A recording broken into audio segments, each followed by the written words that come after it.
That's a two-part question. Yes. In terms of the digital learning metrics, I think my first benchmark would be how the teachers and the staff are adapting to the new technology, because I view it as really a progression. It's a new means of delivering curriculum and personalizing learning. So what's the buy-in for the teachers? Are they excited about it? Are they engaged? Are they able to take that enthusiasm and translate it to students? It's a two-way street, because in many cases I think our students are much more facile with technology than some of us older folk. But I think if you have the buy-in from the staff and the teachers in the building, that's critical, and you need to have the proper professional development to make that happen. At some point, you're going to have to set an academic achievement goal. Is the digital learning affecting achievement? Is it driving achievement? And to be honest, I don't know the answer to that. I think we're in a pilot phase now at 2 schools at Hamilton Ave and Riverside, and I think we're going to have a lot to learn from that hopefully we can parlay into other schools in the district. In terms of the increased technological risks, what I see is some lack of connectedness. I think you need to really take the time. I mean, we see it every time we go out to dinner, parents who are on their phone or kids who are on the iPad and not speaking to each other. And I think it's important, especially for the younger students, that they have that feeling of learning how to read with a tactile book, looking at the pictures, going to the library, being able to take it off the bookshelves and make the connection. Oh, I like trucks, that's a truck. Because sometimes, just swiping an iPad isn't quite the same thing. So I think we need to be careful, and I'm excited about it. Thank you. Mr. Scher. We have to understand that digital learning is a tool. It's not a program by itself. It's a tool by which we will improve the way that we actually educate children. When we talked with Bill McCursey about this program 2 years ago, we made that really clear to Bill. Bill, we weren't interested in implementing digital learning, and we wouldn't measure success by the number of kids that actually had an iPad or a Kindle or some other device in front of them. We would actually measure success by the degree to which Greenwich actually transformed the way that it in fact taught children.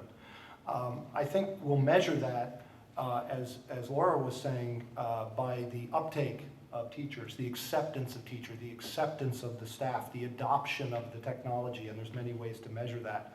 But the most important outcome we're looking for is the performance of the students. Does it close the achievement gap? Does it help the middle packer kid move along at a more accelerated pace? And does it advance kids who are performing at the top of the system? There are other measurements we'll have to have. I think the biggest risks, however, the most important risk, which I've spoken about considerably, is that we will pave the path of today's methods with new technology. If we don't start this program with changing the way we educate children and using the technology as a tool, we will have spent $15 million on the latest version of smart boards. We also need to look at innovative methods to teach, and there are lots of examples around that. And I agree with Mrs. Okay, Erickson. I'm sorry. Thank you. Ms. Apple. First and foremost, to me, how do you measure success? It's about individual student learning and individual student growth. It is one of the things I'm most excited about with respect to the prospect of digital learning. From the demonstration I saw, I can think of nothing more exciting than your most, or should I say, least engaged students sitting with a device and being able to touch it and suddenly have the word they don't understand come to life and have an interactive piece of education. For our young students, they live technology day to day. It is now going to enable them to expand, I think, and hope, their learning and growth. Another way, how will we measure success? How well is the program understood? Do people understand why we are doing this? Why it needs to be funded? How the devices will be used? What happens when they come home, etc. There are money questions. Also, professional learning.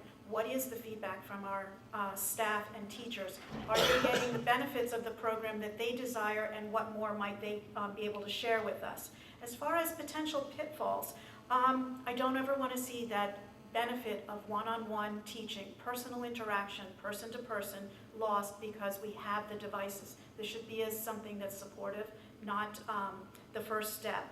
I also want to ensure that our special ed students, our English language learners, will be able to benefit from the devices and the prospect of digital learning versus having it hurt them.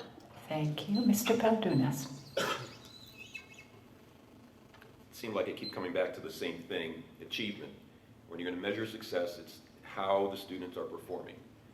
Teachers need to work with the tools, but it comes down to student achievement. If the students are not doing better in the new environment, then we have to make a change. And one of the risks of that is we could spend $10, $15 million and not be successful with the implementation. If you look at countries around the world that are high performing, like Korea, like Singapore, like Finland, there's very little technology in their classrooms. You know, a whiteboard is a whiteboard. They don't have overhead projectors and things like that. So it comes down to me to the ability to A, close the achievement gap, B, for all students to improve their knowledge and their learning. And as one of the folks said, it's another risk is making sure that people don't become isolated from each other. We want to keep talking. We want to still be able to have that one-on-one interaction, going back to our previous question, that will allow a teacher, another student, an administrator to identify when a situation has gone awry and there may be bullying going on. Thank you. Mr. Burns. All right, so digital learning offers the opportunity to personalize learning and obviously transform the way students learn. But it's more than just putting the devices in the hands of students. Obviously, a risk of that is just more screen time, and our kids seem to get enough of that. To avoid that, we need to truly understand how digital learning will drive achievement. We need to actually come up with a measure, and I've called for this before, on how individual students are growing through digital learning. We need to monitor how those devices are actually going to change instruction. It's critical that we ensure teachers embrace digital learning, but not use it as a substitute for hands-on learning, and that is the other risk.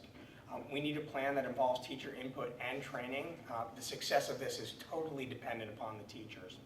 And we can learn from that smart board experience where a lot of teachers utilize them as whiteboards rather than the interactive devices they are. We've got the pilot program underway, and that's certainly a step in the right direction. We've got schools at different levels of achievement, and I think the hope is that what we learn from that will be used in rolling this out in a broader fashion.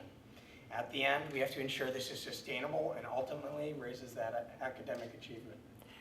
Thank you, Ms. Tan.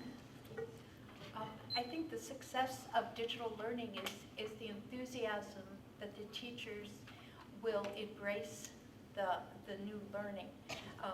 As everyone has said, the children are probably more engaged with and knowledgeable of digital learning than our faculty is. So we have to really have a lot of teacher training in this area.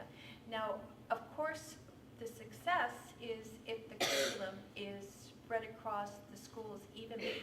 If it's going to be curriculum-based, then we have to make sure that it is being taught in the same way at each school. This will really take a long time to implement. It's such a tricky situation. So we need to keep an eye on that. One of the great things about digital learning is that it will connect the schools. The principals and teachers will be able to communicate with each other at different schools at different times to learn what success they're having, to learn difficulties. I think it will really engage our educators to learn from each other, and I think that's critical to improving our schools. I think it'll be a very useful tool. Okay, thank you very much.